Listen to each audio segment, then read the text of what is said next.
औज़ुबिल्लाहि मिनश्शैतानिर्रजीम बिस्मिल्लाहिर्रहमानिर्रहीम। अस्सलामु अलैकुम वरहमतुल्लाहि वबरकातुहू। Dear students, I hope you are fine and enjoying a good health.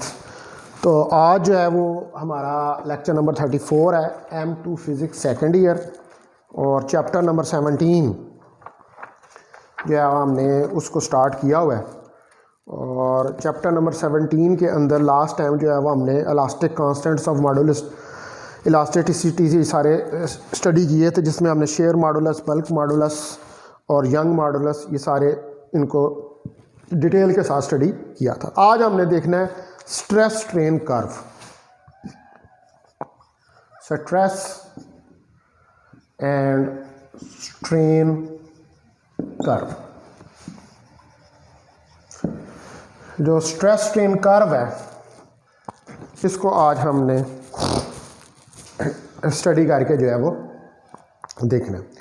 तो जो स्ट्रेस स्ट्रेन कर्व है इसके अंदर हम एक ग्राफ जो है वो प्लाट करेंगे, और वो ग्राफ हम किसके दरमियान प्लाट करेंगे? स्ट्रेन और स्ट्रेस के दरमियान। यानी कि हम जो हॉरिजेंटल एक्सिस है एक्स और वाई, हॉरिजेंटल एक्सिस के ऊपर हम लेंगे स्ट्रेन और इसको एप्सिलॉन से डिस्क्राइब करेंगे, और वर्टिकल एक्सिस पे हम लेंगे स्ट्रेस और इसको डिस्क्राइब करेंगे सिग्मा से। तो ये ग्राफ हमारे पास कुछ इस तरह का आएगा।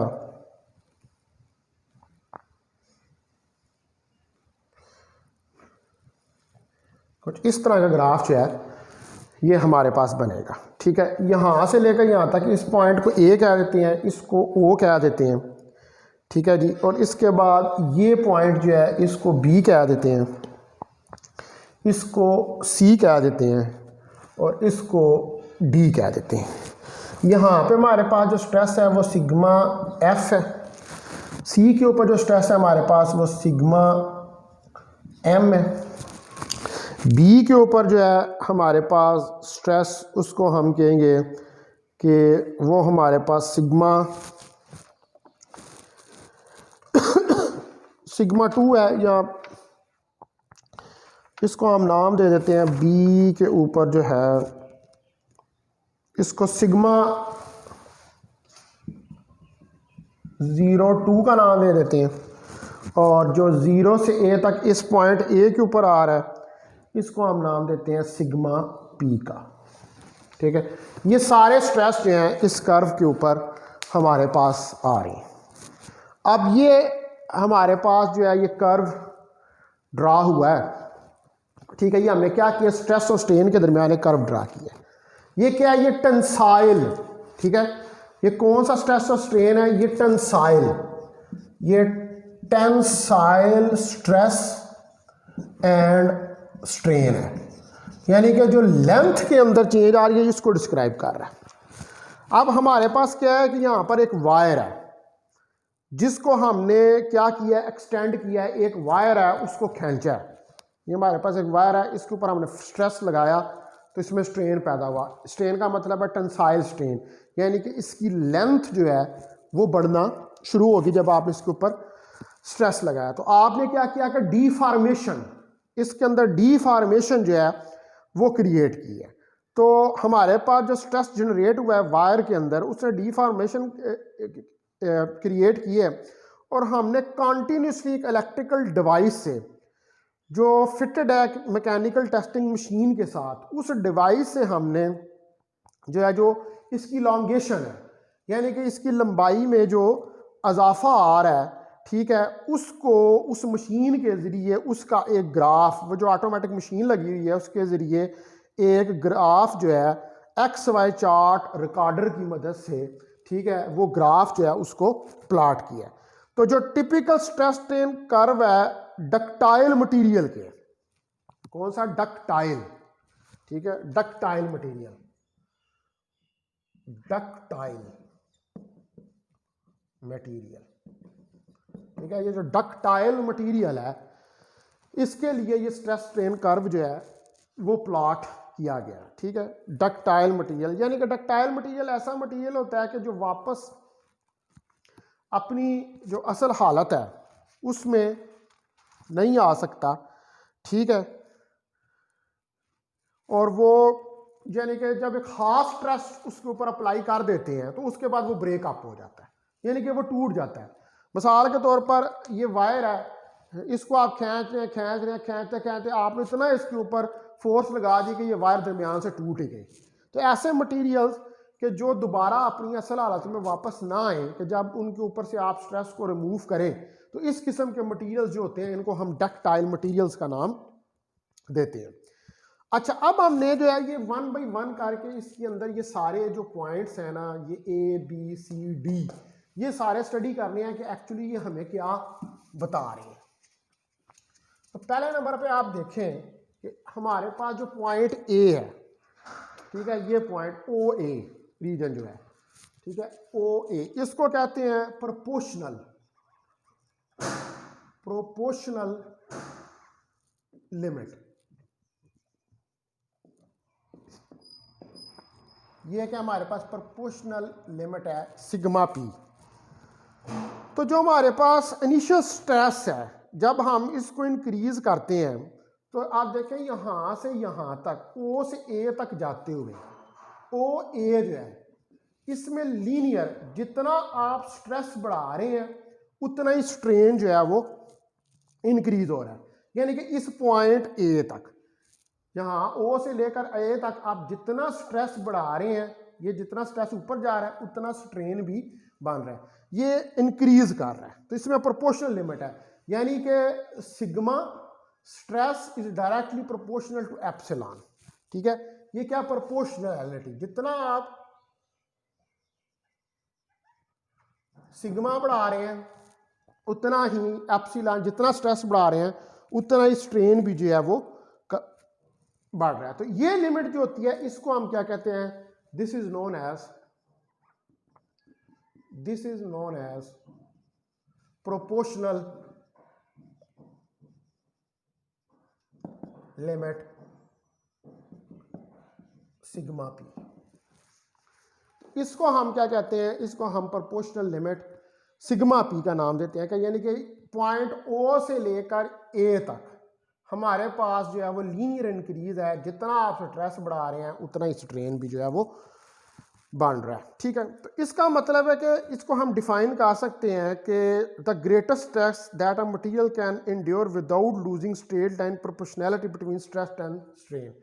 यानी कि ये वो लिमिट है कि जिसके अंदर मटेरियल जो है वो ज़्यादा से ज़्यादा स्ट्रेस को बर्दाश्त कर लेता है, ठीक है, without losing straight line proportionality, यानी कि उसमें इसकी ये स्ट्रेट लाइन की प्रोपोर्शनैलिटी जो है ये ख़राब नहीं होती। इस पॉइंट A तक, ये इस पॉइंट A तक जो है ये स्ट्रेट लाइन के अंदर ही हमारे पास जो है वो इंक्रीज करता जाएगा, ठीक है। तो इसको हम ये डिफाइन कर सकते हैं कि it is defined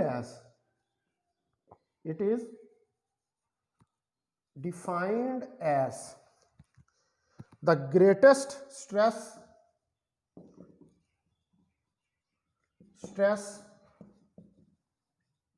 that a material can endure का मतलब होता है बर्दाश्त करना,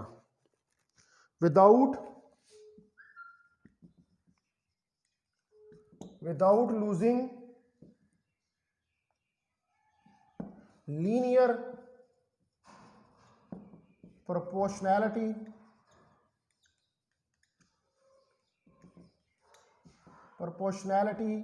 between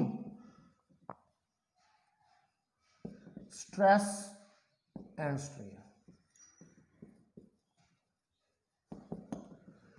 ठीक है। स्ट्रेस और स्ट्रेन के दरमियान जो लीनियर हमारे पास प्रोपोर्शनैलिटी है ये लूज नहीं होती इस पॉइंट O से लेकर A तक। O से A तक जो है ये अपनी लीनियर, यानी कि जितना आप स्ट्रेस बढ़ा रहे हैं उतना ही इससे जो है वो स्ट्रेन भी बढ़ रहा है, ठीक है जी। उसके बाद आ गए आप, अब नेक्स्ट जो है, नेक्स्ट है इससे आगे हमारे पास वो आएगी इलास्टिक लिमिट। अच्छा, लेकिन इसके अंदर देखें जो ये पोर्शन हमारे पास OA, इसको ज़रा ये जो प्रोपोर्शनल लिमिट के अंदर आ रहा है इसको ज़रा मैं और थोड़ा सा एक्सप्लेन करूं तो हुक्स लॉ यहां पर लगता है। हुक्स लॉ जो है ये आपने 7 चैप्टर ऑफ फर्स्ट ईयर के अंदर पढ़ा हुआ है कि हुक्स लॉ ये कहता है कि स्ट्रेन जो है वो डायरेक्टली प्रोपोर्शनल होता है स्ट्रेस के। ठीक है, अकॉर्डिंग टू दिस लॉ, इस लॉ के मुताबिक stress is directly proportional to strain, यानी कि आप जितना स्ट्रेस बढ़ाएंगे उतना स्ट्रेन जो है वो भी बढ़ेगा। ठीक है, with in the limit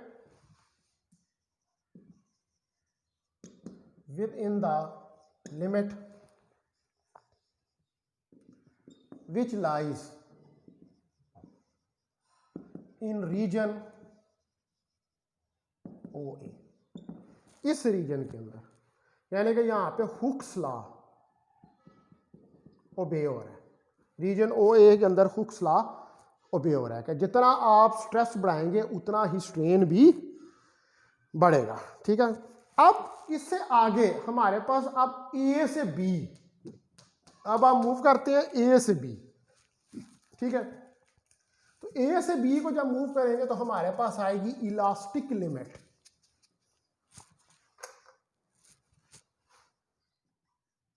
elastic limit, ये रीजन हमारे पास ए बी, ये वाला ए से बी जब मूव करेंगे तो ए से बी तक स्ट्रेस और स्ट्रेन जो है ये एक दूसरे के प्रोपोर्शनल नहीं रखते। ठीक है, और लोड अगर हम रिमूव कर दें, ठीक है, लोड को अगर हम रिमूव कर दें तो जो कोई भी पॉइंट है ओ और बी का कर्व जो है वो रिट्रेस हो जाता है और मटेरियल जो है वो अपनी ओरिजिनल लेंथ में वापस आ जाता है। इलास्टिसिटी का आपको पता है, इलास्टिक मटेरियल कौन सा मटेरियल होता है? इलास्टिक मटेरियल जो है वो मटेरियल होता है जिसके ऊपर आप स्ट्रेस लगाएं, उसमें स्ट्रेन पैदा हो और जब आप स्ट्रेस को रिमूव कर दें तो वो दोबारा अपनी असल हालत में वापस आ जाए। तो ये जो ए बी रीजन है, ये कौन सा रीजन है? ये इलास्टिक लिमिट का रीजन है। A B is the region of elastic limit, यानी कि यहां तक अगर आप स्ट्रेस बढ़ाएंगे और इसके बाद बी पॉइंट के ऊपर जाकर स्ट्रेस को छोड़ देंगे तो दोबारा जो मटेरियल है वो अपनी असल हालत में वापस आ जाएगा। तो from A to B, A से बी तक stress and strain are not proportional to each other. ठीक है, एक रबड़ की वायर है, आपने उसको खींचा, खींचने के बाद आपने उसको छोड़ दिया तो दोबारा अपनी सेल में वापस आ जाएगी। तो ये क्या है? This is elasticity. ठीक है, तो अब आप जब फोर्स जो है उसको रिमूव कर देंगे या लोड को रिमूव कर देंगे, इफ फोर्स और लोड या लोड जो है, इफ फोर्स और लोड इज रिमूव्ड, अगर फोर्स या लोड जो है उसको आप रिमूव कर दें, ठीक है, तो जो कर्व है वो दोबारा रिट्रेस हो जाएगा। ठीक है, the curve will retrace and the material come back to its original length, और मटेरियल जो है वो अपनी ओरिजिनल लेंथ में वापस आ जाएगा। ठीक है, तो इसको हम क्या कहते हैं? This is known as elasticity. इसको हम इलास्टिसिटी का नाम देते हैं। और ए से बी रीजन में जो लिमिट है हमारे पास, ठीक है, इस रीजन ए बी में हम कहते हैं कि मटेरियल जो है वो क्या है, इलास्टिक है। In region A B the material is said to be elastic। Material A B के रीजन ए बी, ये जो रीजन है ए बी ये वाला, इसके अंदर मटेरियल इलास्टिक है। यानी कि यहाँ तक अगर आप इसके ऊपर स्ट्रेस बढ़ाएंगे तो परमानेंट डिफॉर्मेशन जो है वो प्रोड्यूस नहीं होगी है। ठीक है, आप जब यहाँ से स्ट्रेस को हटा देंगे, फोर्स को हटा देंगे, लोड को हटा देंगे, तो ये दोबारा अपनी असल हालत में वापस आ जाएगा। इसलिए ए बी रीजन जो है इसको हम कहते हैं इलास्टिक लिमिट। उसके बाद आए यील्ड पॉइंट। आगे मूव करते हैं हम इस कर्व के, बी तक पहुंच गए हैं। ठीक है, अब आगे जरा मूव करते हैं।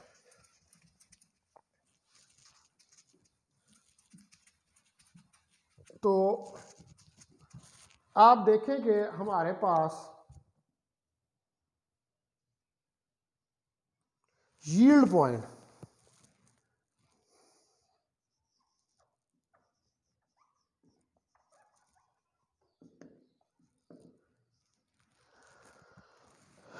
अच्छा, यील्ड पॉइंट वो पॉइंट होता है कि जिसके ऊपर परमानेंट डिफॉर्मेशन अकर कर जाती है।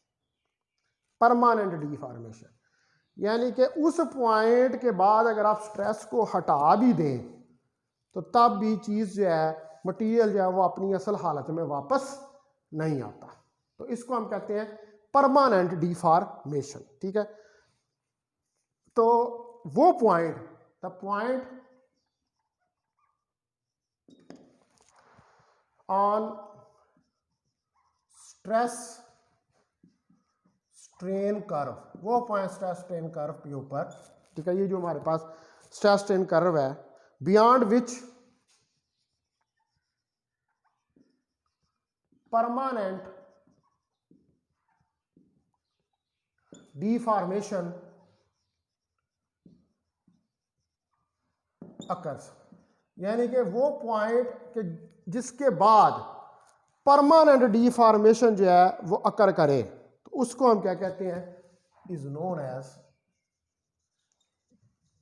Yield point. तो उसको हम यील्ड पॉइंट का नाम देते हैं।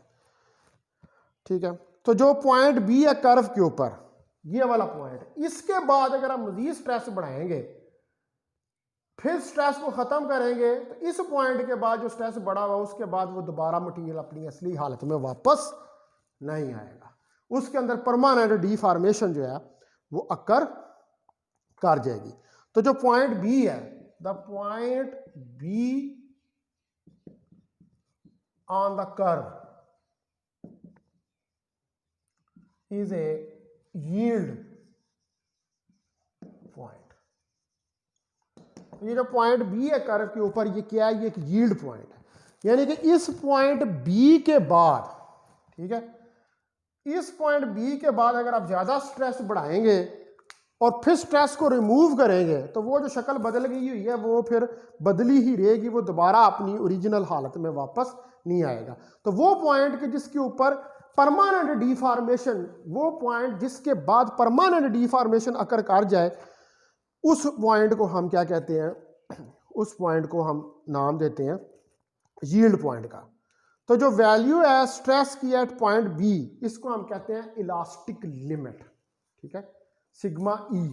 ठीक है, ये जिसको मैं सिग्मा 02 कहा था, इसको आप कह लें ये सिग्मा ई है। ठीक है, तो हमारे पास जो वैल्यू ऑफ स्ट्रेस है, the value of stress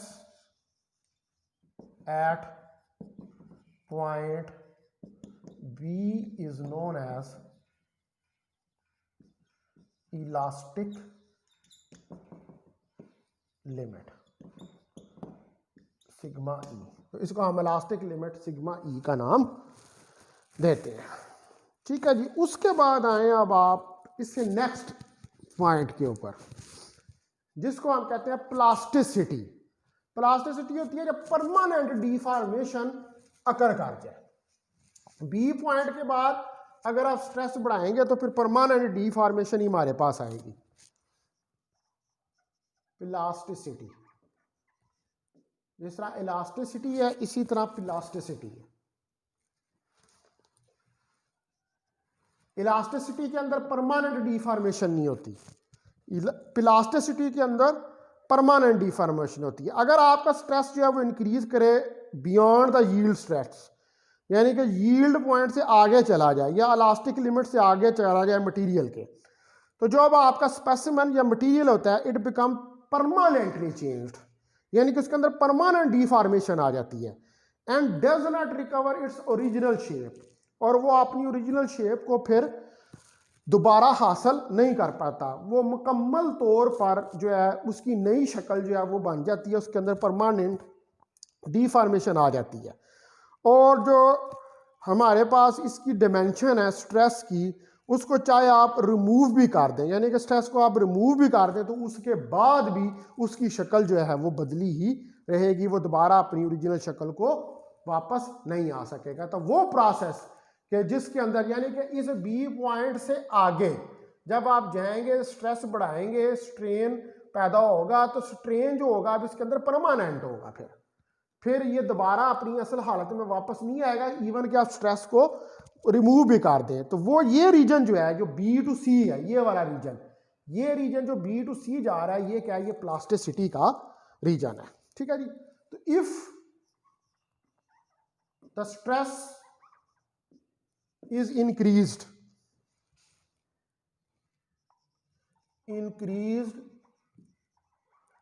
beyond yield point, अगर आप बियॉन्ड यील्ड पॉइंट जो है वो स्ट्रेस को इंक्रीज कर दें, ठीक है, और इलास्टिक लिमिट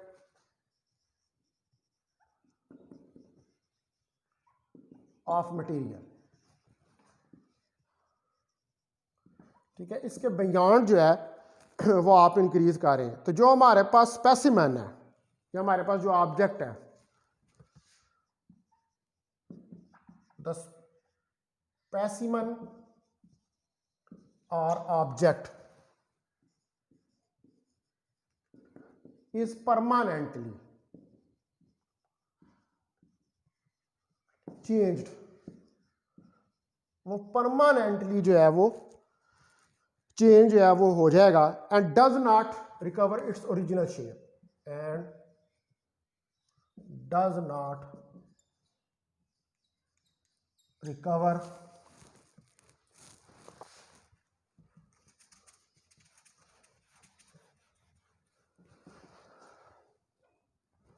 इट्स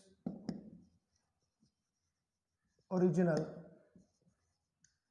शेप, और वो अपनी ओरिजिनल शेप को रिकवर जो है वो नहीं कर सकेगा। Even the stress is removed, चाहे हम स्ट्रेस को रिमूव भी कर दें तो तब भी वो अपनी असल शक्ल में हालत में वापस नहीं आएगा, वो मुकम्मल तौर पर जो है वो उसकी शक्ल चेंज हो जाएगी। तो इस किस्म का जो बिहेवियर है, this type of behaviour is known as plasticity. ठीक है, तो ये जो बी टू सी रीजन है, ये बी से सी का रीजन, ये किस चीज का रीजन है, this is the region of plasticity. ठीक है, तो कर्व के ऊपर जो बी से सी रीजन है, B to C region is a region of plasticity.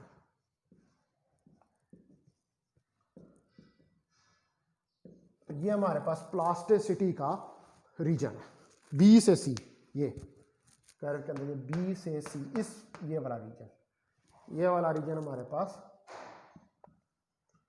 Plasticity है। बी टू सी, ठीक है। और ये वाला रीजन जो था ये प्रोपोर्शनल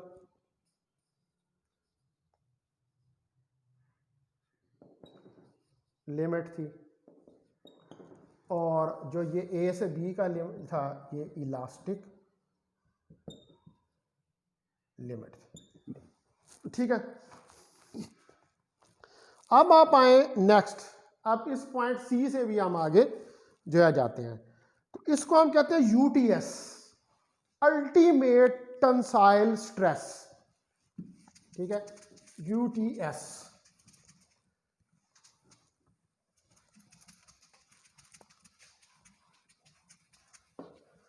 अब रीजन सी से डी की तरफ हम जो है वो मूव कर रहे हैं। अल्टीमेट टेंसाइल स्ट्रेस, इसको कहते हैं यूटीएस, और सिग्मा एम से हमने इसको डिनोट किया हुआ है। तो पॉइंट सी जो है ये हमारे पास फिगर के अंदर ये रिप्रेजेंट करता है कि इसको ultimate tensile strength of material को, ठीक है। ये जो पॉइंट सी है ये क्या है, this is the point of UTS, ठीक है। ये यूटीएस सिग्मा एम का पॉइंट है किसी भी मटेरियल के लिए। तो यूटीएस को हम क्या डिफाइन करते हैं, the maximum stress that a material can withstand और endure and can be regarded as a nominal strength of the material. यानी कि ये सी वो पॉइंट है कि जहां तक मटेरियल जो है वो मैक्सिमम स्ट्रेस को बर्दाश्त कर सकता है, ठीक है। यानी कि यहाँ तक वो स्ट्रेस बर्दाश्त करता है, यहाँ तक वो, इस पॉइंट तक वो टूटता नहीं है। लेकिन इस पॉइंट से आगे आप स्ट्रेस बढ़ाएंगे तो फिर फ्रैक्चर हो जाएगा, ठीक है। यानी कि सी से डी तक जाएंगे तो फिर फ्रैक्चर हो जाएगा, ये टूट जाएगा। तो यूटीएस क्या है, हम यूटीएस को डिफाइन कर सकते हैं, the UTS is defined as the maximum stress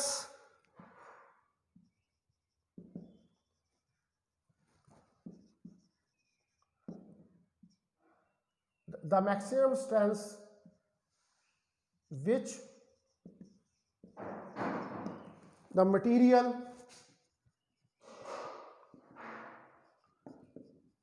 can endure, ठीक है, बर्दाश्त कर सकता है, ठीक है। ये वो मैक्सिमम है जो कि मटेरियल बर्दाश्त कर सकता है, और it can withstand with it, यानी कि इस पॉइंट तक वो बर्दाश्त करेगा और टूटेगा नहीं, ठीक है। तो इसको हम क्या कहते हैं, यूटीएस।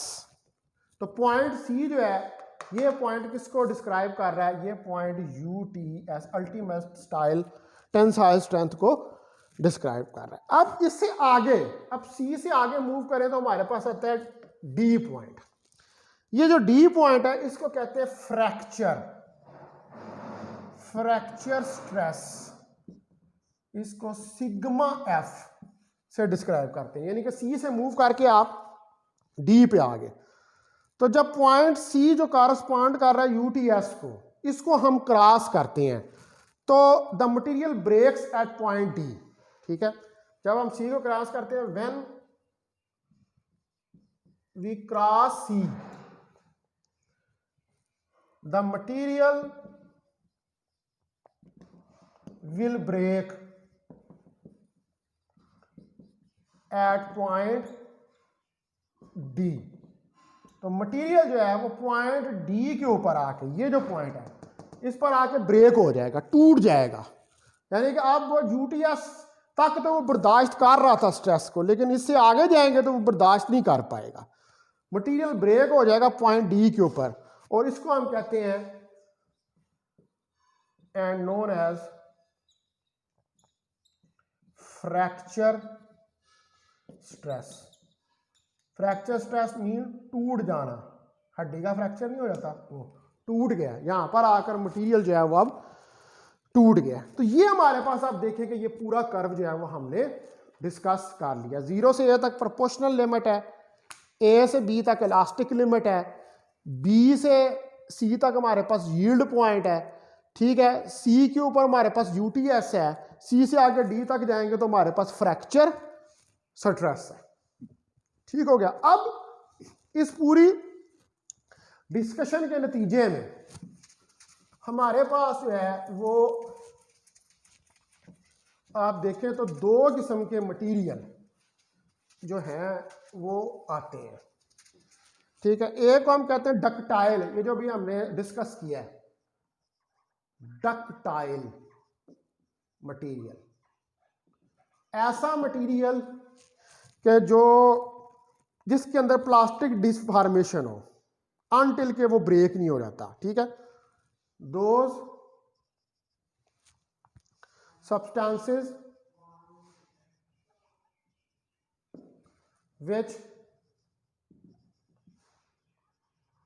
undergoes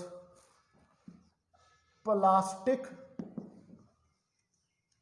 deformation, जो प्लास्टिक डिफॉर्मेशन जिनके अंदर हो until they break, जब तक कि वो ब्रेक नहीं हो जाते, टूट नहीं जाते,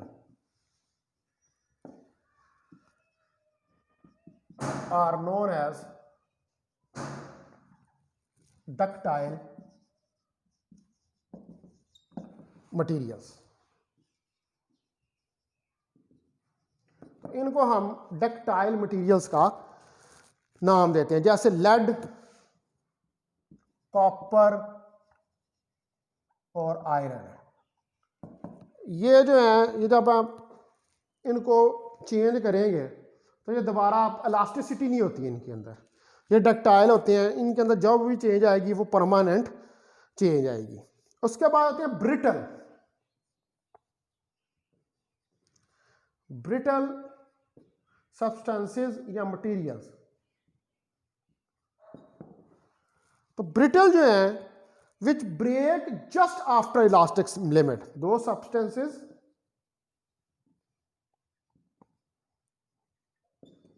which break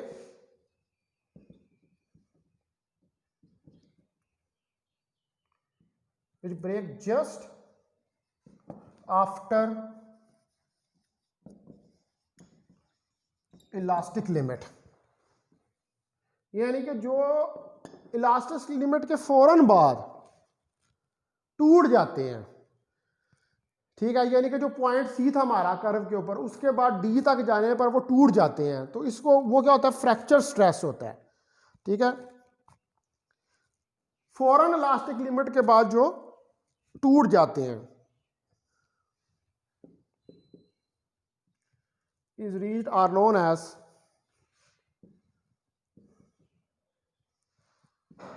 ब्रिटल सब्सटेंसेस। तो इनको हम ब्रिटल सब्सटेंसेस का नाम देते हैं। मिसाल के तौर पर ग्लास, कार्बन और स्टील, ये इसकी कुछ एग्जांपल्स हैं ब्रिटल की। और डक्टाइल वो होते हैं जिनके अंदर प्लास्टिक डिफॉर्मेशन होती है जब तक वो टूट नहीं जाते, और ब्रिटल वो होते हैं जिनमें इलास्टिक होती है, ठीक है। उसके बाद जो है ये फिर ये टूट जाते हैं, ठीक है डियर स्टूडेंट्स। तो आज फिर हम यहीं पर अपना लेक्चर जो है इसको एंड करते हैं। तो कल हम फिर पढ़ेंगे strain energy in D Pharm materials. ये मैं आपको बड़े डिटेल के साथ मैंने इसको पढ़ा दिया, तो आई होप कि ये कुछ ना कुछ आपकी अंडरस्टैंडिंग डेवलप होगी। तो कल फिर हम जो है वो नेक्स्ट टॉपिक जो है उसको स्टडी करेंगे, स्ट्रेन एनर्जी इन डीफॉर्म्ड मटेरियल्स। तो आपका बहुत शुक्रिया।